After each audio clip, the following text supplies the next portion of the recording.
አርእስተ ዜና መርድእ ስዋዓት ዘይተነገሮም ስድራ ቤት ከብዶም ሓቂፎም ይነብሩሎም። አንድነታዊ ኢሳያስ ሕጅውን ኣብ ጎኒት ሱዳናውያን ክጭፍጭፍ ዝውዕል ዘሎ ናይ ካርቱም ጅሃዳዊ እስላማዊ ዕጥቅጠጠው ይብል። እስራኤል ኣብ ደቡባዊ ክፋል ሊባኖስ ዘሎ ሩባ ሊታኒ ብምቁፅጻር ውሕስነት ህዝባን መሬታን ከተረጋግጽ ወሲኖም። ልባዊ ሰላምታና ይብጻሕኩም ኣብ ኩሉ ኹርናዓት ዓለምና ኾንኩም ፈነወና ኣብ ምክትታል ትርከቡ ዝኸበርኩም ተዓዘብትና ንሎሚ ዝተዳለዉ ዜናታት ዘቕርበልኩም ሓበን ተኽልኤ ንምክትታልኩም ብልቢ እናመስገና ናብ ዝርዝር ዜና ክንሰገር። መርድእ ስዋዓት ዘይተነገሮም ስድራ ቤት ከብዶም ሓቂፎም ይነብሩ ከም ዘለዉ ተሓቢሮም። እቲ ኣረሜን አንድነታዊ ኢሳያስ ኣብ ኩናት ትግራይ ኣትዩ ዘጥፍኦም ይሕዋትናን ኣቦታትናን ስድራ ቤቶም ክሳብ ሕጂ መርድእ ስለ ዘይተነገሮም ብፍርሒ ከብዶም ሓቂፎም ይነብሩ ከም ዘለዉ ይንገራሎም። ኣዴታት ኣብቲ ኩናት ዝተሰውኡ ደቀንን ሰብኡተንን ንክልተ ዓመት ዳሃይ ስኢነን ክበኽያ ይውዕላ ኣለዋ። ኣብ ዝቐረባ እዋናት ሰራሕተኛታት ድኳናት ሕድሪ ወርሓዊ መቑነን ንምውሳድ ዝኸዳ ውድኺ ኣቤሎ ሰብኣይኪ ኣቤሎ እናበሉ ነዘን ደቀን ዝተሰውእወን ኣዴታትና ክሓትወን ምስ ጀመሩ ክበኽያን ክነብዓን ከም ዝጀመራን ለውኻት እቲ መደናገሪ ኢሳያስ እዚ ምስ ረኣዩ ተሰናቢዶም እቲ ሕቶ ከም ዘቋረጹን ናይ ቀረባ ምንጭታትና ሓቢሮም። እዚ ኣብ ኩናትን ወረ ኩናትን ዝነብር መደናገሪ አንድነታዊ ኢሳያስ መንእሰይ ትግርኛ ኣብ ዝምልከቶን ዘይምልከቶን ኩናት ኣትዩ ከም ዕንጨይቲ ከሳውሮ ጸኒሑ እዩ። ኣብ 1996 ኣብ መንጎ ሃገርናን የመንን ኩናት ተወሊዑ ብመስዋዕትና እተን ልዕላውያን ማያትና ዝኾና ደሴት ሓንሽ ዋላ እኳ እንተተቆጻጸርናየን እቲ ንሃገርና ንምድምሳስን ንምዕናውን ከይደቀሰ ዝሓድር ኢሳያስ ግን ኣብ ሃገራዊ ቤት ፍርዲ ከይዱ ንየመን ፈሪሙ ከም ዘረከበ ይዝከር። ንሱ ወርትክ መስዋዕትናን ስንክልናን ዘይገድሶ ካብ ሰብ ዘይተፈጠረ ጨካን ኣረሜን እዩ። ኣብ 1998 ምስ ኢትዮጵያ ደማዊ ኩናት ምክያዱ ዝፍለጥ እዩ። ሽዑ ድማ አንድነታዊ ኢሳያስ ምክንያት ናይቲ ኩናት ባድመ እዩ። ባድመ ተታሒዛ ማለት ፀሓይ ዓሪባ ማለት እዩ እናበለ ይፍክር እኳ እንተነበረ ድሕሪ 20 ዓመት ምስ አብይ አሕመድ ምስ ተዓረቐ ግን ግልብጥ ኢሉ ባድመ ምስ እምበር እንዲመልዓሉ ኩናት ከም ዘይነበረ እታ ኣውራ መንቀሊ ኣብ ኢትዮጵያ ዓንቀጽ 39 ክሳብ ምግንጻል ዝብል ቅዋም ኣብ ብሄራት ዝተሰረተ ፌደራላዊ ስርዓት እዩ ኢሉ ኣዳዕዲዑ ከም ዝተዛረበ ይዝከር። ደከራኽር ነጥብ ነይሩ ህዝብን ዓለምን ክፈልጦ ዘለዎ ካብ ባድመ ወፃና ማለት ፀሓይ ሞይታ ማለት እዩ። ፀሓይ ድሕሪ ሕጂ ትበርቕና ማለት እዙልካ ዘይሕለም ነገር እንታይ ተረኺቡ እዚኣ ባድመ ትበሃል ስለምንታይ ከም ጉዳይ ተቐርብ ዘላ እንታይ እያ ትርጉማ? ስለምንታይ ባድመ ዝበሃል ሕጂ ኣከራኸሪ ርእሲ ትኸውን? ሕጂ ድማ ኢትዮጵያ ንምድሓን ካብ 2021 ክሳብ 2023 ኣብ ትግራይ ዝተኻየደ ኩናት ንሰራዊትና ኣትዩ ኣብኡ ብዙሓት ከም ዝተሰውኡ ይፍለጥ እዩ። እቲ ኣረሜን ኢሳያስ ሰራዊትና ናብ ኩናት ኣትዩ ኣቕቲልዎም እንክነሱ ንስድራ ቤቶም ግን ንቡር መርድእ ከይነገሮም 2 ዓመት የሕሊፍሎም። አንድነታዊ ኢሳያስ ቅድሚ ሕጂ ብሽምዶብን ልዕላውነትን ንመንእሰያትና ጊልያ ገይሩ ኣብ ዝደለዮ ኩናት ይጠብሶም ጸኒሑ። ሕጂ ግን ህዝብና ንምንታይ ረብሓ እዩ እዚ ኩሉ መንእሰይ ኣብ ኩናት ትግራይ ኢትዮጵያን ኣትዩ ተሰዊኡ ዝብል ሕቶ ከየልዕል ስለ ዝፈረሀ መርድእ ካብ ምንጋር ተቆጢቡሎም። ብርክት ዝበሉ ወገናት ብሕማም ዓባይ ሰዓል ይሳቀዩለው። ህዝብና ብሕማም ቲቢ ናሰቃየን ሃለወ ኣብ ሃገርና ኣህጉራዊ መዓልቲ ቲቢ ሕማም ቲቢ ሙሉእ ምክልኻል ይከኣል እዩ ብዝብል ቴማ ቤተ በግሶ ሆስፒታል ኦሮታ ብ24 መጋቢት 2026 ከም ዝተባዕለ ሚኒስትሪ ዜና ኤርትራ ሓቢሩ። ኣብ ሃገርና ኣብ ዝሓለፉ 5 ዓመታት 10,000 ሰባት በቲ ሕማም ከም ዝተተሓዙ ዝፍለጥ ኮይኑ ግቡእ ሕክምናዊ ክንክን ስለ ዝተገብረሎም ብዙሓት ሞይቶም እዮም። ብተወሳኺ ካብቶም በቲ ሕማም ዝተተሓዙ ሰባት 18 ሚእታዊ ትሕቲ 15 ዓመት ዕድመ ዘለዎም ከም ዝኾኑ ተሓቢሩ። እቲ ንምጽናት ህዝቢ ትግርኛ ለይትን ቀትርን ዝሰርሕ አንድነታዊ ኢሳያስ ኣብተን ናይ ትግርኛ ዓድታት እኹል ናይቲ ብሕክምና ከም ዘይህብን ብዙሓት ሰባት ብሕማም ቲቢ ሞቱ ከም ዘለውን ምንጭታትና ሓቢሮም። ሎሚ ኣብ ሃገርና እኹል መድሃኒት መሳርሕታት ሕክምናን ሰሞያ ጥዕናን የለውን። ካብዚ ብተወሳኺ ኣብ እዋን ሕርስን መጥባሕትን ልቺ ስለትጠፍእ ብሰንኪ እዚ ድማ ህይወት ሰባት ይሓልፍ ኣሎ። ኣብ ሃገርና ስሩዕ ናይ ሕክምና ኣገልግሎት ስለዘየለ ካብ ሱዳን ብኮንትሮባንድ ዝመፁ መድሃኒታት ህዝብና ብኽባር ዋጋ ክገዝእ ይግደድ ኣሎ። ብሰንኪ ዝዊ ንተወሰኽቲ ሕማማትን ንዘይተደለየ ወፃእታትን ይግደድ ኣለዉ። ህዝብና ብበዓል ሞያ ዘይተረጋገጹን ዓቐኖም ዘይተፈልጡን መድሃኒታት ይጥቀም ኣሎ። ኢሳያስ ንሃገርና ናብ ኩለ መዳያዊ ተነጽሎ ኣትይዋ ስለ ዘሎ ህዝብና ካብ ሱዳንን ሶማልን ብኮንትሮባንድ ዝመፁ ዘይታትን ዕሹጓት ምግብታትን ስለ ዝገዝእ ንብዙሓት ሕማማት ይቀላዕን ይጸንትን ከም ዘሎ ምንጭታትና ወሲኾም ይሕብሩ። እንኩ ዕላማ ኢሳያስ ንትግርኛ ብድኽነት ብሕማምን ብስደትን ምጽናት ኣብ መወዳእታ ድማ ንሃገርና ናብ ኢትዮጵያ ብምሕዋስ ዕላማ አንድነታውያን ሓቦታቱ ንምዕዋትን ጥራይ እዩ። አንድነታዊ ኢሳያስ ሕጂውን ኣብ ጎንቶም ሱዳናውያን ዝጭፍጭፍ ዘሎ ናይ ካርቱም ጅሃዳዊ እስላማዊ ዕጡቅ ጠጠው ይብል ነው። አንድነታዊ ኢሳያስ በመንገዲ ልኡኹ የማነ ገብረ መስቀል ቻርሊ ኣብ ዘውፅኦ መግለጺ ሕጂውን ሓድነትን ትካላትን መንግስቲ ሱዳን ዝያዳ ንምድልዳል ኣብ ጎኒ ናይ ካርቱም ጅሃዳዊ እስላማዊ ዕጡቅ ደው ከም ዝብል ኣፍሊጡሎ። አንድነታዊ ኢሳያስ መሰላት ጸለምቲ ሱዳናውያን ተረጊጹ ሱዳን ኣብ ዝተዋሃደ መንግስቲ ክትምስረት ኣለዋ እናበለ ብተደጋጋሚ ክዛረብ ምጽንሑ ይዝከር። ሕጂውን ኣብ ዘውፅኦ መግለጺ ድማ ናይ ግዳም ሓይልታት ኢድ ምትእትታው ከም ዘሎ ብምዝኽኻር እቲ ናይ ካርቱም ጅሃዳዊ እስላማዊ መንግስቲ ምፍራሱ ኣብዚ ዞባ ዘይምርግጋእ ክመጽእ ይኽእል እዩ እናበለ ብዘይ ሕንከት ይሕስሎም። ከምቲ ኩሉ ግዜ ዝብሎ ጉዳይ ጎደቦ ፈሊኻ ዝረአ ኣይኮነን፣ ሱዳን ከይቀስነት ኢትዮጵያ ከይቀስነት ንሕና ዋላ ሓንቲ ክንገብር ኣይንኽእልን እናበለ ከደናገር ከም ዝጸንሐ ዘፍለጥ እዩ። ሕጂውን ጉዳይ ሱዳን ኣዝዩ ተኣፋፊ ከም ዝኾነን ቅድሚ ዝኣገረ መፍትሒ ክግበረሉ ከም ዘለውን እዩ ዘደናግር። ኣብ መወዳእታ ከም መፍትሒ ኣብ ዝሃቦ መብርህ ድማ እስላማውያን ጅሃዳውያን ሓይልታት መሳርሒ ናይ ግዳም ሓይልታት ካብ ምዃን ተቆጢቦም ኣብ ጉዳይ ሃገሮም ባዕሎም ክውስኑ እዩ ዘተሓሳስብ። እቲ ናይ ሱዳን ጅሃዳዊ ሓይሊ ኣብ 1989 ስልጣን ካብ ዝሕዝ ንድሓር ቋንቋ ዓረብን ሸሪዓን ግብራዊ ክገብር ክበል ኣብ ደቡብን ምዕራብን ሱዳን ኣሽሓት ጸለምቲ ሱዳናውያን ከም ዝጨፍጨፈ ይፍለጥ። ንናይ ኤርትራ ጅሃዲስት ኣስላም ብምዕጣቕን ብምስልጣንን እውን ብዙሓት ትግርኛ ከም ዝቆተሉን ኣዋልድና ከም ዝዓሙፁን ዝርሳዕ ኣይኮነን። እዚ ጅሃዳዊ ሓይሊ ዋላ እኳ ኣብ 2019 ብህዝባዊ ናዕቢ ተተኣለየ ብሓገዝ አንድነታዊ ኢሳያስ ዳግማይ ተመሊሱ ስልጣን ክሕዝ ክኢሉ እዩ። ኢሳያስ ነዞም ጅሃዲስት 50,000 መልሻ ብምስልጣንን ብምዕጣቕን ብቐጥታ ኣብ ልዕሊ እቶም ንመስሎም ዝቃለሱ ጸለምቲ ሱዳናውያን ጨፍጫፍ የካይዳሎም። ኣዛዚ መልሻ ቁልጡፍ ደገፍ ጀነራል ሓምዳን ደጋሎ ቅድሚ ዝተወሰነ ኣዋርሕ ኢሳያስ ኣብ ኩናት ሱዳን ብምስታፍ ከቢድ ጉድኣት የውርድ ከም ዘሎ ብምሕባር ሕኒኡ ክፈዲ ከም ዝኾነ ኣጠንቂቑ ነይሩ እዩ። أفورقي الأسد قاتل واقف معاهم ده؟ إسياس أفورقي أب وشتاو قدرات السودان بقطع إدأتيو أب كونات السودان بمستاف عبي ودأت أبزحيو نازو قداي شلل أين بلدنا عقبتاتنا كل وادينا أبد عليو نحن بداي سكمتات كنوسدينا عندهم فاهم يعملوا مصانع حرامية، عندهم فاهم يعملوا مصانع حقت من ما يسمى بمنظومة الدفاع. አንድነታዊ ኢሳያስ ካብዚ ብተወሰኺ ኣብ ሱዳን ሓይልታት ምክልኻል ሱዳን ዝብል ሓደ ጥሙር ሰራዊት ክምስረት ነቶም ኣብ ግዜ አልበሽር ዝነበሩ እስላማውያን ጅሃዲስት ሓይልታት ኣብ ኣስመራ ተደጋጋሚ ኣኼባ ከም ዝገበረሎምን የዋሃዶም ከም ዘሎን እዩ ዝንገር። ሱዳን ሓደ ሰራዊትን ሓደ መንግስትን ሓንቲ ሃገርን ብምምስራት ዝፍታሕ ሽግር የብላን። ብቀቢላ ዝተመቃቀለት ሃገር ስለ ዝኾነት እቶም ቀቢላታት መሰር ርእሰ ምሕደርኦም ምዘረጋግጽ እዩ ኣብ ሱዳን ነባሪ ርግኣት ዝመጽእ። አንድነታዊ ኢሳያስ ንሱዳን መፍትሒ ኢሉ ዝቐመጦ ግን ርግእቲ ክትከውን ዝገብር ዘይኮነስ ናብ ዝኸፍአ ደምነት ዝሸምም እዩ። ካብዚ ብተወሳኺ ኸ ምብትታን ምድኻምን ሱዳን፣ ሶማል፣ ኢትዮጵያ፣ የመን ሃገርና ቀሲና ንኽትነብር ወሳኒ እዩ። እዘን ሃገራት ሓደ ምዃነን ንሃገርና ስጋኣት እዩ። ኣሜሪካ ኣብ ልዕሊ ኢራን ተካይዶ ዘሎ ኩናት ክትቅጽል ወራሳ ዓራት ልኡል መሐመድ ቢን ሳልማን ከም ዝሓተተ ተሓቢሩ። አሜሪካ ኣብ ልዕሊ ኢራን ተካይዶ ዘላ ወታደራዊ ስጉምቲ ክትቅጽሎ ወራሲ ዓራት ስዑድያ ልኡል መሐመድ ቢን ሳልማን ከም ዝሓተተ ተሓቢሩሎ።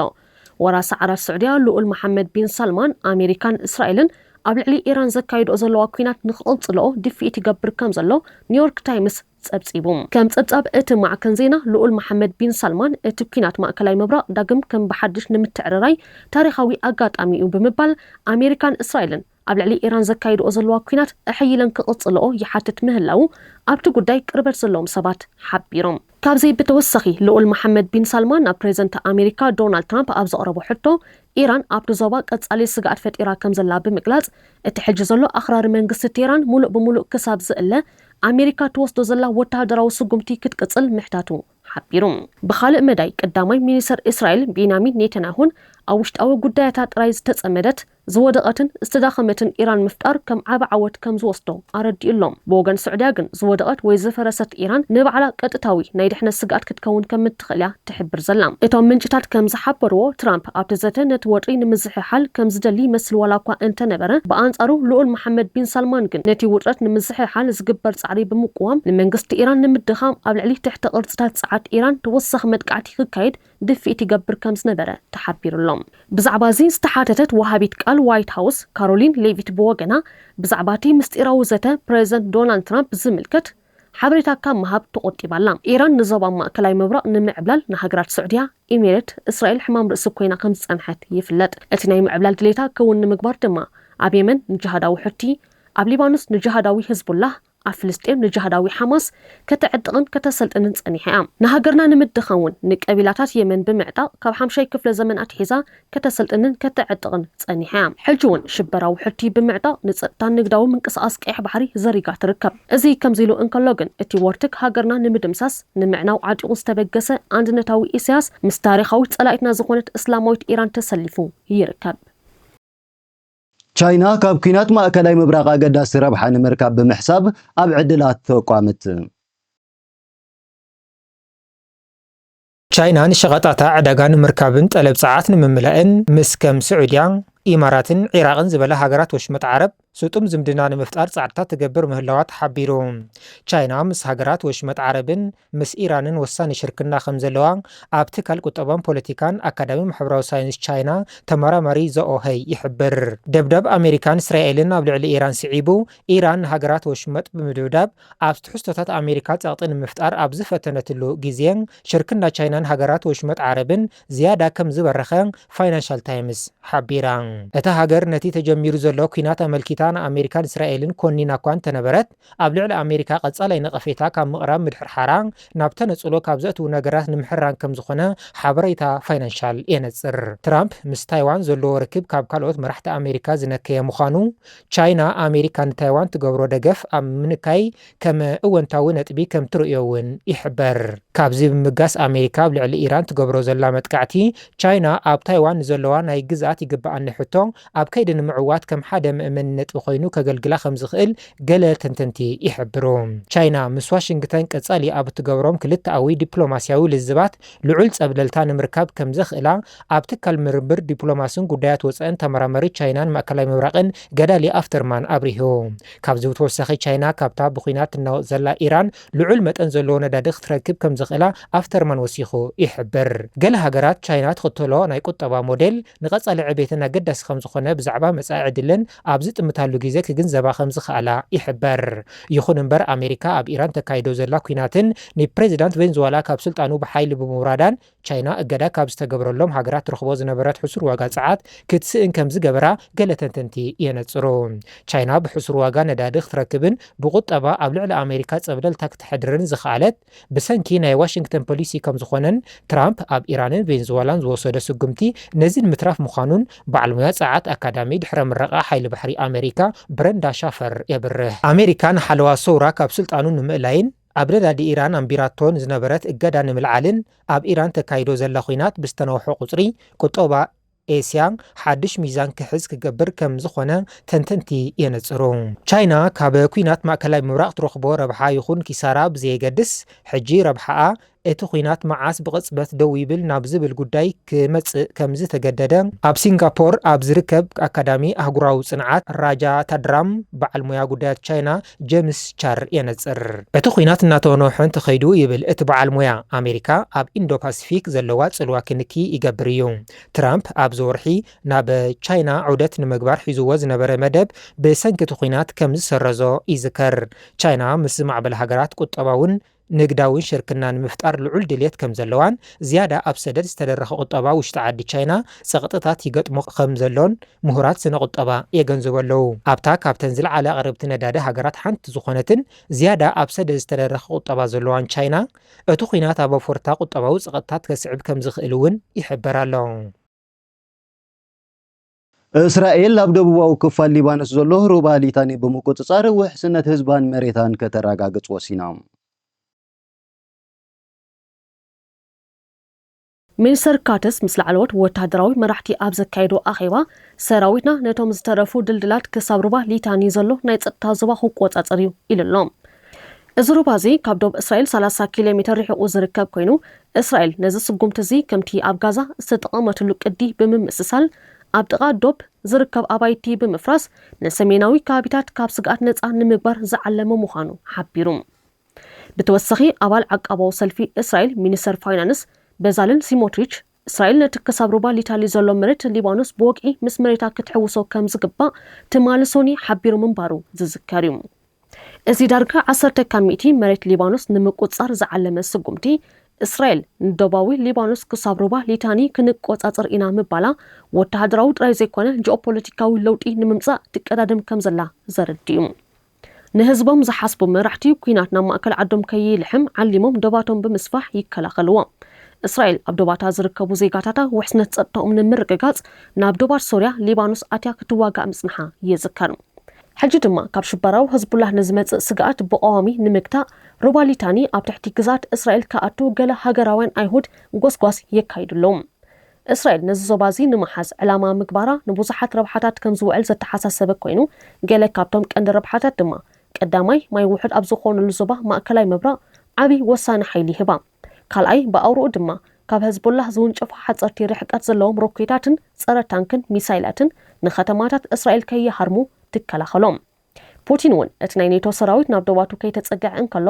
ንዩክሬን ወሪሩ ብምሓዝ ኣብኡ ኮይኑ ንሩስያ ይከላኸለላሎም እቲ ሓሳውን ዘይብቑዕን ኢሳያስ ግን ዶባቱ ኣብ ኣልዋሃ ገይሩ ካብ ኢትዮጵያ ዝመጽእ ስጋኣት ክንዲ ዘትርፎ ኢትዮጵያውያን ንትግራይ ተቆጻጺሮም እቲ ካብ ኣስመራ ካብ 80 ክሳብ 100 ኪሎ ሜትር ርሕቀት ዝርከብ መረብ ጾርና ድፋዕ ገይሮም ክዋግኡ ምፍቃዱ ክንደይናይ ንሃገርና ዘይግደስ ምዃኑ ዘረድ እዩ ሩስያ ወጥሪ ማእከላይ ምብራቕ ከይጋደድ ዝለዓለ ጥንቃቐ ክትገብር ንመሪሕነት ኢራን መጠንቀቕታ ኣመሓላሊፋ ቤት ጽሕፈት ዜና ሮይተርስ ከም ዝሓበሮ ፕሬዚደንት ቭላድሚር ፑቲን ብመንገዲ ላዕለዋይ ኣማኻሪ ጸጥታ ሴርጌይ ሾይጉ ገይሩ ንላዕለዋይ መራሒ ኢራን ወተሃደራዊ ስጉምቲ ካብ ምውሳድ ክቁጠቡ ጻውዒት ኣቕሪቡሎም እቲ ጻውዒት ኢራን ነቲ ብእስራኤል ዝተፈጸመ ቅትለት እስማዒል ሃንያ ንምፍዳይ ትወስዶ ግብረ መልሲ ንሰላማውያን እስራኤላውያን ዕላማ ከይትገብርን ናብ ዘይምለስ ኩናት ከይመርሕን ዘተሓሳስብ ነይሩ መርበብ ጋዜጣ ዘ ታይምስ ኦፍ እስራኤል በወገኑ ነቲ ካብ ሮይተርስ ዝተረኸበ ሓበሬታ ብምጥቃስ ሩስያ ነቲ ወጥሪ ንምዝሕሓል ትገብሮ ዘላ ዲፕሎማስያዊ ጸቕጢ ኣጉሊህዎ ብተወሳኺ ሩስያ ንኢራን መከላኸሊ ኣጽዋር ትህብ ከም ዘላን እዚ ድማ ኢራን ጥንቃቐ ክትገብር ንምእማን ዝተገበረ ስምምዕ ምዃኑ ይሕብር እቲ ሩስያ ዝሃበቶ መጠንቀቕታ ኣብ መንጎ እስራኤልን ኢራንን ዘሎ ጎንፂ ንረብሓታት ሩስያ ኣብቲ ዞባ ንከይጸሉ ካብ ዘሎ ስጋኣት ዝመንጨወ ምዃኑ ተንተንቲ ፖለቲካ እቲ ዞባ ብወገኖም ይሕብሩ ሩስያ ምስ ኢራን ዘለዋ ወተሃደራዊ ሽርክነት ንኩናት ዩክሬን ሓዊሱ ኣብ ሓደጋ ከይውድቕ ብምስጋእ ሞስኮ ንቴህራን ኣብዚ ግዜ እዚ ተወሳኺ ጎንፂ ንዓና ኣይጠቅምን እዩ ዝብል መልእኽቲ ከም ዘመሓላለፈት እዩ እቲ ማዕከን ዜና ዝጽብጽብ እዚ ከምዚ ኢሉ እንከሎ ኣብ ዋና ከተማ ዩክሬን ኬቭን ከባቢኣን ሎሚ ንግሆ ጽዑቕ ናይ ድሮን መጥቃዕቲ ተካይዱ ሓይልታት ምክልኻል ዩክሬን መብዛሕትአን ድሮናት ከም ዘውደቑ እኳ እንተሓበረ ኣብ ገለ ትሕተ ቅርጽታት ግና ዕንወት ከም ዝበጽሐ ይግለጻሎም